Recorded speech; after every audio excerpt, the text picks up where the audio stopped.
Hello everyone, welcome back to our YouTube channel defence point. और दोस्तों, आज के हमारे इस वीडियो में हम आप लोगों के लिए लेकर के आए हैं कोस्ट गार्ड नाविक एग्जाम की तैयारी के लिए मिक्स क्वेश्चंस का एक मॉक टेस्ट, जो कि आपके नाविक एग्जाम के सिलेक्टेड और प्रीवियस ईयर्स क्वेश्चंस के ऊपर बेस होने वाला है।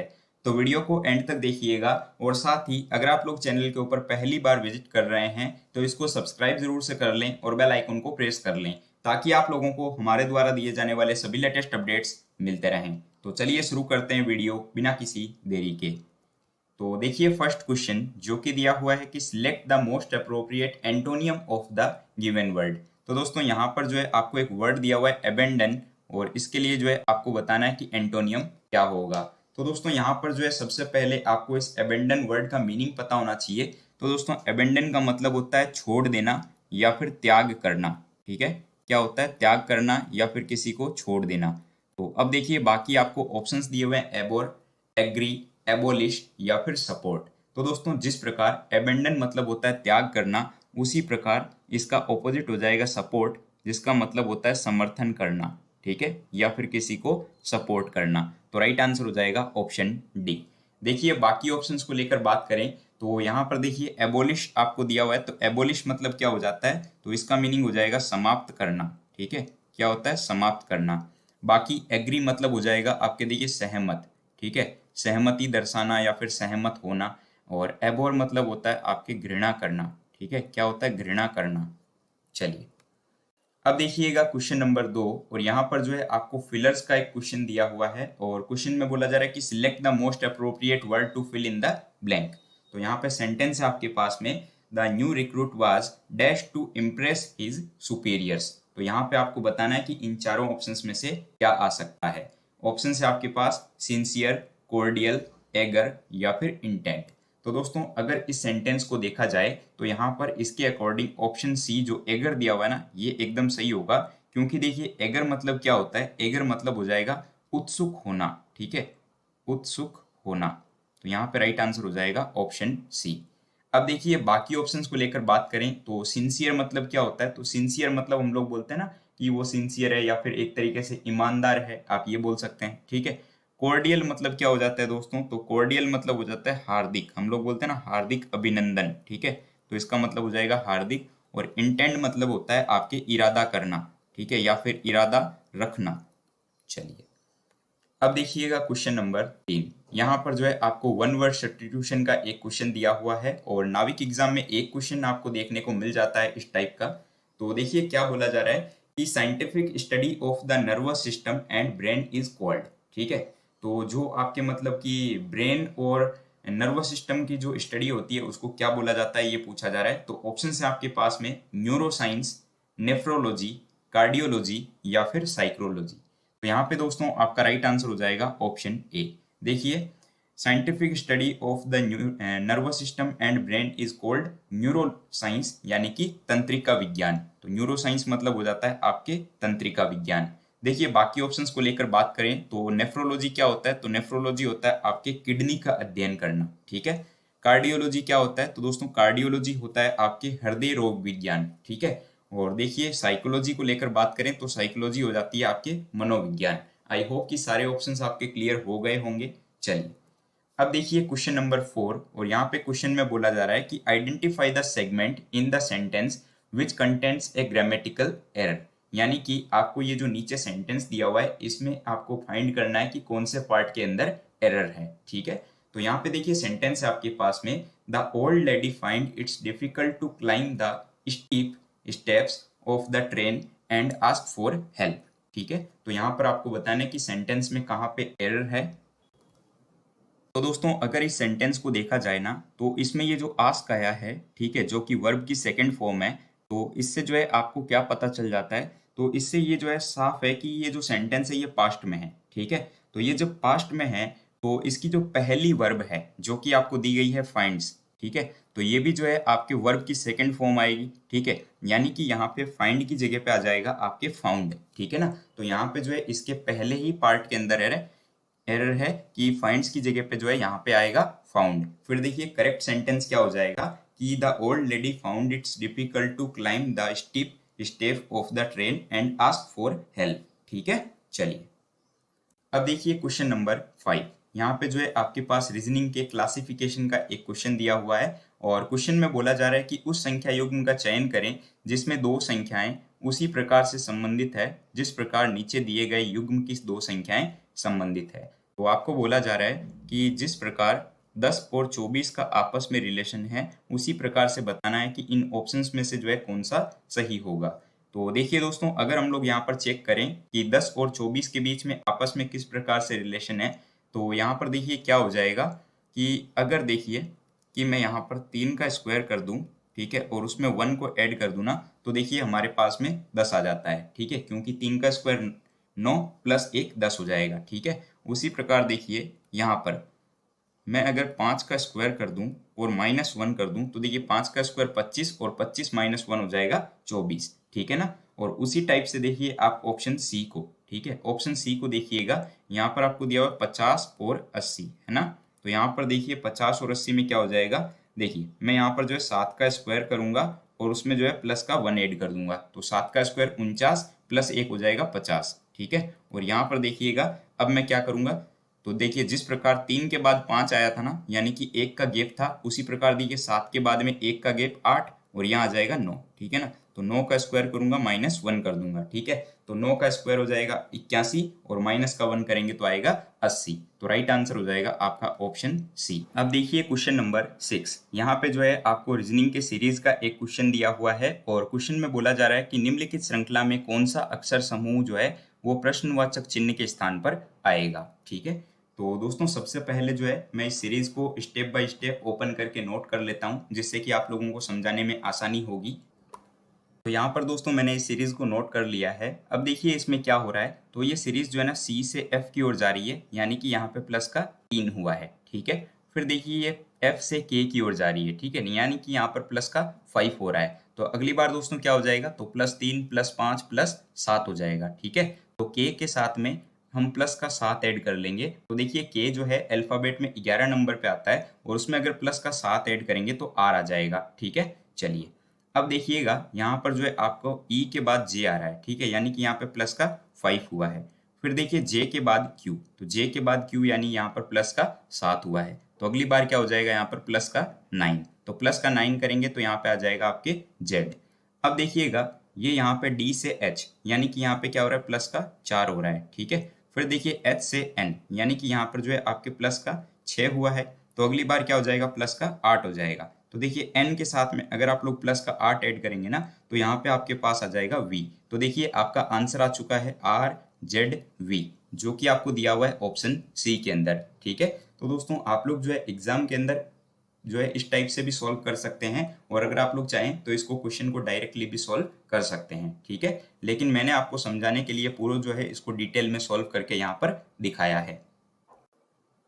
अब देखिएगा क्वेश्चन नंबर 7 और मैथ्स का क्वेश्चन दिया हुआ है। तो क्वेश्चन में बोला जा रहा है कि कोई दुकानदार जो है 190 रुपये प्रति दर्जन की दर से जो है 20 दर्जन पेन खरीदता है, ठीक है, और थोक बाजार तक आने जाने में जो है उसको 200 रुपये खर्च होते हैं और वह जो है 22 रुपये पर पेन की दर से जो है पेन बेचता है, तो उसका लाभ प्रतिशत क्या होगा ये आपको बताना है। काफी अच्छा सवाल है, इसको ध्यान से समझिएगा। इसी टाइप का क्वेश्चन आपके नाविक एग्जाम में प्रीवियस ईयर में भी पूछा गया है, ठीक है।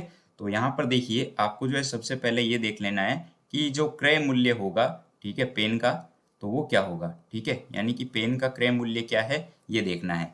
तो देखिए दोस्तों उसने जो है 190 रुपये प्रति दर्जन की दर से जो है 20 दर्जन पेन खरीदे हैं, ठीक है। तो क्या हो जाएगा 190 गुणा 20, तो यहाँ पे वैल्यू क्या आएगी आपके पास में, तो ये वैल्यू आ जाएगी आपके पास में 3800 रुपये, ठीक है, 3800 रुपये आ गए। अब देखिए दोस्तों कि पेन का जो कुल मूल्य होगा वो कितना होगा, ठीक है। तो हमारे पास में ये तो 3800 आ गए। अब देखिए उसको जो है आने जाने में 200 रुपये खर्च भी हुए हैं, ठीक है, तो ये भी उसी के साथ में ऐड होंगे, ठीक है ना। तो यहाँ पे हो जाएगा पेन का कुल क्रय मूल्य, ठीक है। तो कुल क्रय मूल्य को जो है मैं आप कुल मूल्य लिख देता हूँ यहाँ पे डायरेक्ट, ठीक है। तो यहाँ पे कुल मूल्य कितना हो जाएगा 3800 प्लस 200, ठीक है, क्योंकि उसको 200 रुपये लगे आने जाने में, तो ये यहाँ पर वैल्यू आ जाएगी आपके पास में 4000, ठीक है, 4000 आ गई। अब देखिए दोस्तों हम अगर देखें ना कि पेनों की संख्या कितनी है, ठीक है ना, तो देखिए दोस्तों उसने 20 दर्जन पेन खरीदे हैं, ठीक है ना। तो यहाँ पर देखिए पेन की संख्या हम ये देख लेते हैं, तो उसने जो है कितने दर्जन पेन खरीदते हैं, तो उसने 20 दर्जन पेन खरीदे हैं और एक दर्जन में कितने होते हैं 12, ठीक है। तो 20 इंटू 12 कर दूंगा, तो 20 इंटू 12 अगर हम करेंगे ना तो यहाँ पर वैल्यू आएगी आपके पास में 240 आ गई। अब देखिए उसका सेलिंग प्राइस कितना है, ठीक है ना, यानी कि विक्रय मूल्य क्या होगा, तो देखिए विक्रय मूल्य, ठीक है ना, यानी कि सेलिंग प्राइस। तो सेलिंग प्राइस देखिए कितनी हो जाएगी, तो यहाँ पर देखिए टोटल पेन कितने हैं, टोटल पेन है आपके पास में 240, ठीक है, और वो कितने पे बेचता है एक पेन को, 22 रुपए से। तो देखिए 240 इंटू 22 हो जाएगा, ठीक है, वैल्यू आ जाएगी आपके पास में कितनी, 5280, ठीक है। तो 5280 रुपए जो है इसका आपके सेलिंग प्राइस है, ठीक है ना, और आपके जो टोटल कॉस्ट प्राइस हो गया वो कितना हो गया, 4000 हो गया, ठीक है ना। तो देखिए यहाँ पर आपके पास में कॉस्ट प्राइस आ गया टोटल और सेलिंग प्राइस आ गया। तो अब आप लोग जो है आराम से लाभ प्रतिशत इसका निकाल सकते हैं, ठीक है। तो यहाँ पे जो है profit percent is equal to क्या हो जाएगा, profit percent is equal to हो जाएगा आपके सेलिंग प्राइस जो कि आपके है 5280 माइनस।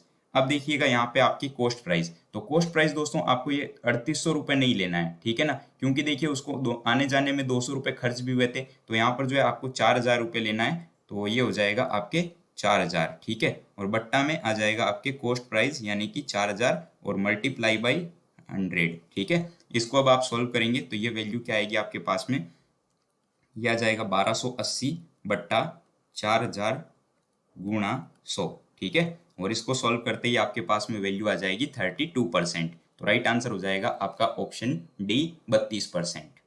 अब देखिएगा प्रश्न संख्या 8, यहाँ पर जो है आपको इंटरेस्ट का एक क्वेश्चन दिया हुआ है मैथ्स का।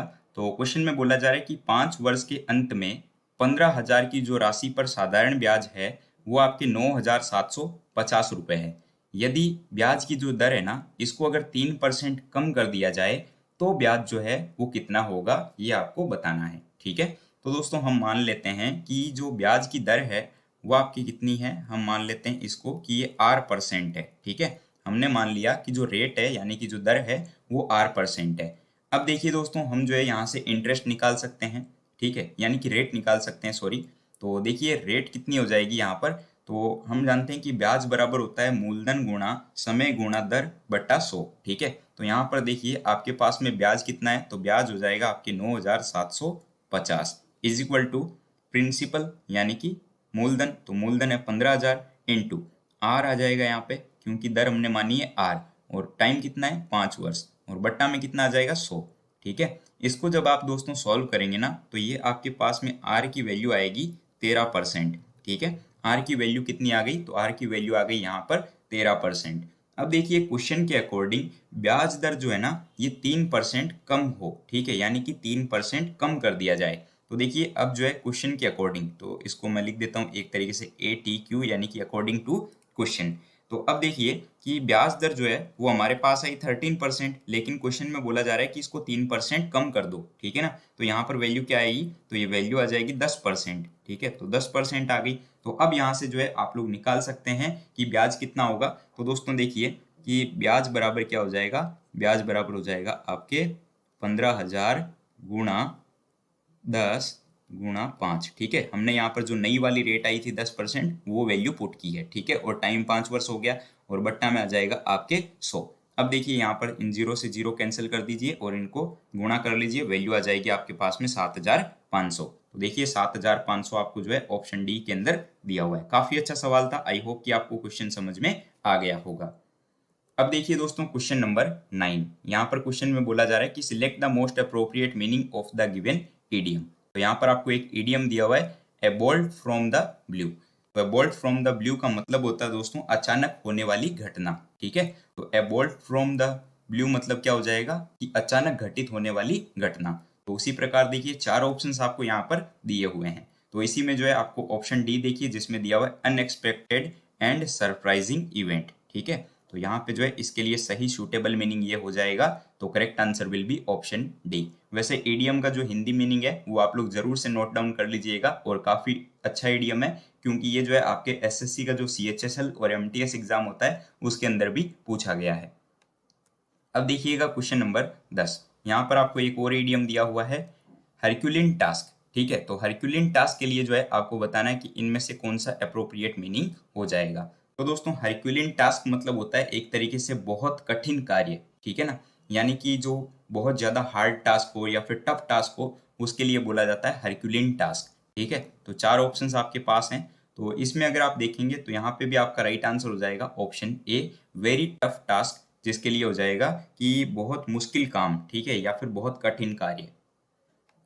देखिएगा प्रश्न संख्या 11। यहाँ पर जो है आपको रीजनिंग के वेन डायग्राम का क्वेश्चन दिया हुआ है। तो क्वेश्चन में बोला जा रहा है कि निम्न आकृति में जो है त्रिभुज जो है ये बढ़ई यानी कि जो कारपेंटर है उनको निरूपित करता है, वृत्त जो है ये लोहार को निरूपित करता है, और आयत जो है ना ये आपके मछुआरों को निरूपित करता है। तो ये पूछा जा रहा है कि कितने लोग जो है ये मछुआरे हैं, ठीक है ना। तो कितने लोग मछुआरे हैं ये बताना है आपको। तो यहाँ पर देखिए मछुआरों के लिए क्या बोला गया है कि आयत जो है ना वो मछुआरों को बताता है, ठीक है। तो ये रहा आयत आपके पास में, जिसको मैं यहाँ पर अंडरलाइन कर रहा हूँ, फिर से आप लोग यहाँ पर देख सकते हैं, ठीक है। तो ये जो है आपके पास में आयत है, और आयत जो है ना ये आपके मछुआरों को निरूपित करता है, और आपको यही बताना है कि कितने लोग जो है वो मछुआरे हैं। तो आप कुछ मत कीजिए, सिंपली आप ये चेक करना है आपको कि आयत के अंदर जो है कौन कौन से नंबर आए हैं, बस उन्हीं को ऐड कर दीजिए, वही आपका आंसर हो जाएगा। अब कुछ लोग क्या करते हैं कि यहाँ पर जो है सिर्फ आपको ऑप्शन ए को सिलेक्ट कर लेंगे, यानी कि जो एक दिया हुआ है ना इसको सिलेक्ट कर लेंगे, ठीक है।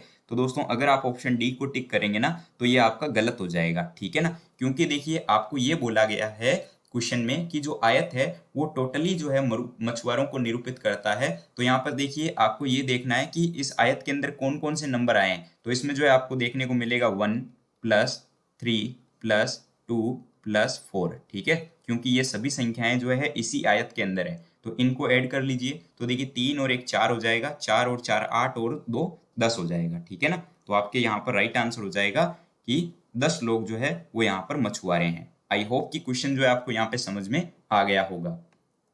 अब देखिए प्रश्न संख्या 12। यहाँ पर जो है क्वेश्चन में बोला जा रहा है कि एक हवाई जहाज जो है एक निश्चित दूरी 280 किलोमीटर/आवर की चाल से जो है आपके 4 सही 3/4 घंटे में पूरी करता है, ठीक है। तो उसी दूरी को 7 घंटे में पूरा करने के लिए उसकी चाल जो है ये किलोमीटर/आवर में जो है कितनी होनी चाहिए। तो देखिए दोस्तों यहाँ पर जो है आपको चाल दी हुई है, ठीक है। चाल कितनी दी हुई है, तो चाल यहाँ पर आपको दे दी है 280 किलोमीटर/आवर, ठीक है। उसके बाद देखिए समय आपको दिया हुआ है, तो समय यहाँ पर आपके पास कितना है, 4 सही 3/4 आवर्स। तो मैं इसको लिख देता हूँ 4 सही 3/4 आवर।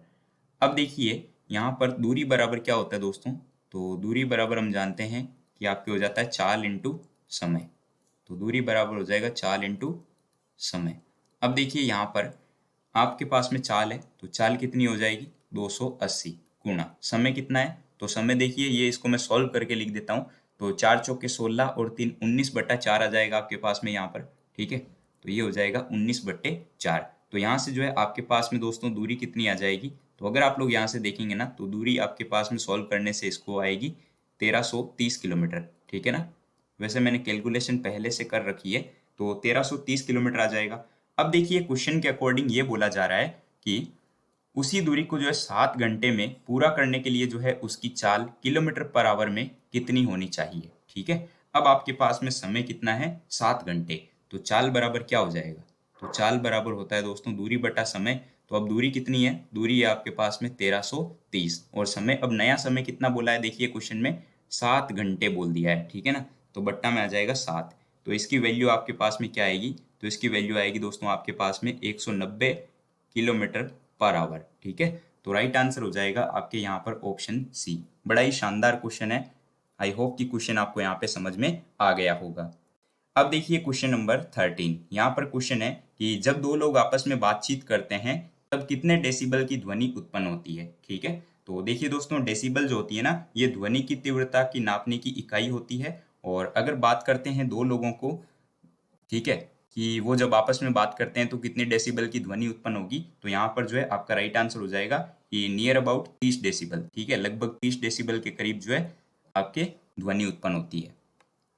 देखिएगा प्रश्न संख्या 14, और यहाँ पर क्वेश्चन है कि लोलक घड़ियां जो होती है ये गर्मियों में क्यों सुस्त हो जाती है, ठीक है। तो गर्मियों में जो है लोलक की लंबाई बढ़ जाती है, जिसके कारण से उसका जो दोलन होता है ना, उसका समय बढ़ जाता है। ठीक है, और ऊष्मीय प्रसार के कारण लोलक की लंबाई बढ़ने से जो है उसका आवर्तकाल बढ़ जाएगा, जिससे कि जो घड़ी होगी ना वो सुस्त हो जाएगी। ठीक है ना, और बाकी हम जानते हैं कि टी बराबर क्या होता है, टी बराबर होता है 2π√L/g। ठीक है ना, जहां पर टी क्या है, ये टी जो है ना ये आवर्तकाल है। ठीक है ना, और एल जो है ये प्रभावकारी लंबाई होती है, और जी जो है ये गुरुत्वीय त्वरण होता है। तो दोस्तों यहाँ पे राइट आंसर हो जाएगा कि लोलक घड़ियां जो है गर्मियों में सुस्त इसलिए हो जाती है कि लोलक की जो लंबाई है वो बढ़ जाती है, जिससे कि इकाई दोलन में लगा हुआ जो समय होता है वो बढ़ जाता है। नाउ क्वेश्चन नंबर 15, और यहाँ पे क्वेश्चन है कि प्रकाश की तीव्रता नापने के लिए जिस उपकरण का प्रयोग किया जाता है उसे क्या कहा जाता है। ठीक है, ऑप्शन है आपके पास एनीमोमीटर, कैलोरीमीटर, लक्स मीटर या फिर अल्टीमीटर। तो दोस्तों एनीमोमीटर जो है ये आपके वायु का वेग मापने वाला यंत्र होता है। ठीक है, तो ये तो हो नहीं सकता। बाकी देखिए प्रकाश की तीव्रता को लेकर बात करें ना, तो प्रकाश की तीव्रता जो है आपके लक्स मीटर के द्वारा मापी जाती है। तो करेक्ट आंसर हो जाएगा ऑप्शन सी। अब देखिएगा ऑप्शन क्वेश्चन नंबर 16, और यहाँ पे क्वेश्चन है कि गोताखोरों के सांस लेने संबंधी क्रिया में जो है उपयोग में ली जाने वाली गैसें कौन सी है। ऑप्शंस हैं ऑक्सीजन और नाइट्रोजन, ऑक्सीजन और हीलियम, ऑक्सीजन और आर्गन या फिर ऑप्शन डी ऑक्सीजन और नियोन। तो राइट आंसर हो जाएगा ऑप्शन बी। देखिए गोताखोर जो है पानी में सांस लेने के लिए ऑक्सीजन और हीलियम का जो है मिश्रित टैंक, ठीक है ना, वो अपनी पीठ पर रखते हैं। इससे जो है इनका जो ब्लड प्रेशर होता है ना वो आपके बैलेंस रहता है, यानी कि जो ब्लड प्रेशर होगा वो नियंत्रित रहता है। अब देखिए क्वेश्चन नंबर 17, और यहाँ पे क्वेश्चन है कि एक लोहे के गेंद को जब गर्म किया जाता है तो सर्वाधिक प्रतिशत वृद्धि जो है वो किस में देखने को मिलेगी। ऑप्शन है आपके पास व्यास में, सतह के क्षेत्रफल में, आयतन में या फिर घनत्व में। तो दोस्तों जब मैंने आपको हीट एंड टेम्परेचर का चैप्टर करवाया था तो उसमें मैंने आपको बताया था कि ऊष्मीय प्रसार के सिद्धांत के अनुसार किसी वस्तु को जब गर्म किया जाता है ना तो उसके घनत्व में कमी होती है। ठीक है, यानी कि गर्म करने पर जो है ठोस वस्तु फैलती है, तो उससे क्या हो जाएगा कि आयतन में जो है सबसे अधिक वृद्धि देखने को मिलेगी। तो right answer will be option C volume. देखिए प्रश्न संख्या 18, और यहाँ पर क्वेश्चन आपको दिया हुआ है कि पानी में जो हवा का बुलबुला है वो वैसे ही काम करेगा जैसे करता है। ऑप्शंस दिए हुए हैं उत्तल दर्पण, उत्तल लेंस, अवतल दर्पण या फिर अवतल लेंस। तो देखिए दोस्तों जब कोई लेंस जो है ना ऐसे माध्यम में डुबाया जाए जिसका अपवर्तनांक लेंस के पदार्थ के अपवर्तनांक से अधिक हो, तो उस लेंस की जो प्रकृति है वो उलट जाती है, यानी कि जो उत्तल लेंस होगा वो अवतल लेंस की तरह काम करेगा और जो अवतल लेंस होगा वो उत्तल लेंस की तरह काम करेगा। ठीक है, और वायु का बुलबुला जो है वो उत्तल लेंस की तरह होता है, और ये जब पानी में डुबाया जाता है ना, ठीक है, तो ये जो है ना मतलब कि आपके अवतल लेंस की भांति काम करने लगता है। तो यहाँ पे राइट आंसर हो जाएगा option D. Now question number 19, और यहाँ पे क्वेश्चन है कि 1905 में जो है बंगाल राज्य के विभाजन की घोषणा किसने की थी। तो देखिए दोस्तों ऑप्शंस हैं Lord Ripon, Lord Lytton, Mountbatten या फिर लॉर्ड कर्जन। तो 1905 में जो है भारत के ब्रिटिश वायसराय लॉर्ड कर्जन के द्वारा जो है आपके बंगाल को दो भागों में बांट दिया गया था। तो यहाँ पे राइट आंसर हो जाएगा ऑप्शन डी लॉर्ड कर्जन। और ये कब किया गया था बंगाल विभाजन, तो याद रखेंगे 20 जुलाई 1905 को। और दोस्तों बाद में जो है बंगाल विभाजन को 1911 में जो है रद्द भी कर दिया गया था। ठीक है, तो इन दोनों चीजों को आप लोग ध्यान में रखेंगे। अब देखिए प्रश्न संख्या 20, यहाँ पे जो है वीडियो का लास्ट क्वेश्चन होने वाला है, और क्वेश्चन है कि हमारे सौर मंडल का जो है सबसे निकटतम तारा कौन सा है। ऑप्शन है आपके पास Alpha Centauri, Beta Centauri, Proxima Centauri या फिर बर्नार्ड। तो यहाँ पे राइट आंसर हो जाएगा आपका ऑप्शन सी। देखिए प्रोक्सिमा सेंचुरी जो है ये सूर्य का निकटतम तारा है। ठीक है, जो कि सूर्य से 4.3 किलोमीटर, सॉरी 4.3 लाइट ईयर है ना, 4.3 लाइट ईयर जो है ये आपके दूर है। तो याद रखेंगे कि प्रोक्सिमा सेंचुरी जो है ये सूर्य का सबसे निकटतम तारा है, जो कि सूर्य से आपके 4.3 लाइट ईयर दूर है। ठीक है, तो ये हो जाएगा लाइट ईयर। चलिए अब दोस्तों एक क्वेश्चन आप लोगों के लिए है क्वेश्चन फॉर यू सीरीज में। तो इसमें जो है आपको बताना है कि इसका राइट आंसर क्या होगा। तो आपके लिए क्वेश्चन है कि वे भौतिक राशियां जिसमें केवल डैश होती हो और डैश नहीं होती हो तो उनको जो है अदिश राशियां कहा जाता है। तो इसका जो भी राइट आंसर होगा वो आप लोग इस वीडियो के नीचे कमेंट बॉक्स में कमेंट करके बताएंगे। इसके अलावा वीडियो अगर आपको पसंद आया हो तो वीडियो को लाइक कीजिएगा। चैनल पर अगर आप लोग नए हो तो इसको सब्सक्राइब कीजिएगा, और आप लोग जो है हमारे दूसरे जो वीडियोस हैं, प्लेलिस्ट हैं, उनको भी चेकआउट कर सकते हैं चैनल के ऊपर, तो उनको डेफिनेटली चेकआउट कीजिएगा। तो दोस्तों मिलते हैं हमारे नए वीडियो के साथ, तब तक के लिए जय Hind and thank you so much for watching this video.